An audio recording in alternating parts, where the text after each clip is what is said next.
అండి, welcome to my channel. రోజు మన ఛానల్లో చూపించబోయే రెసిపీ బంగాళదుంప ఫ్రై. ఈ ఫ్రై చేయడానికైతే ముందుగా నేను బంగాళదుంపలు తీసుకొని దానిపైన ఉన్న పొట్టుని అయితే నీట్గా క్లీన్ చేసుకుంటున్నాను. క్లీన్ చేసుకున్న బంగాళదుంపని మీడియం సైజులో ముక్కలుగా కట్ చేసుకోవాలి. మరీ పెద్దగా కాదు, మరీ చిన్నగా కాదు, మీడియంగా కట్ చేసుకోవాలి. తర్వాత ఒక కడాయి తీసుకొని 3 స్పూన్ల వరకు అయితే ఆయిల్ వేసుకొని బాగా ఆయిల్ హీట్ అయిన తర్వాత పోపు దినుసులు వేసుకోవాలి. ఆవాలు, జీలకర్ర, పచ్చిశనగపప్పు అన్నీ కలిపినవి వేసుకున్నాను. తర్వాత ఎండుమిర్చి 2 వేసుకున్నాను. కొంచెం కరివేపాకు వేసి అవన్నీ వేయించుకున్న తర్వాత ఒక మీడియం సైజు ఉల్లిపాయని కట్ చేసి వేసుకున్నాను. తర్వాత నిలువుగా కట్ చేసిన పచ్చిమిరపకాయలు కూడా వేసుకోవచ్చు.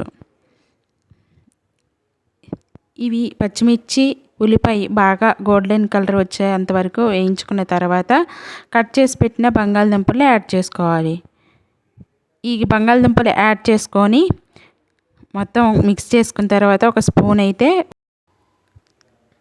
పసుపు అయితే యాడ్ చేసుకున్నాను. పసుపు యాడ్ చేసుకున్న తర్వాత ఒకసారి అంతా కలిసేటట్టు కలుపుకోవాలి.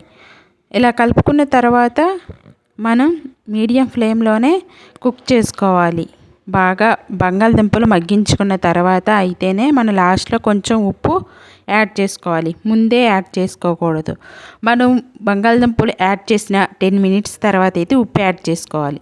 తర్వాత నేను మినపగుళ్ళు, ఎండుమిర్చి, పల్లీలు, మెంతులు అన్నీ కలిపి ఒకసారి నేను మిక్సీకి వేసుకుంటాను. ఆ పొడిని అయితే ఫ్రైల్లోకి అయితే యాడ్ చేసుకుంటాను నేను. చాలా సూపర్ టేస్టీగా ఉంటుందండి.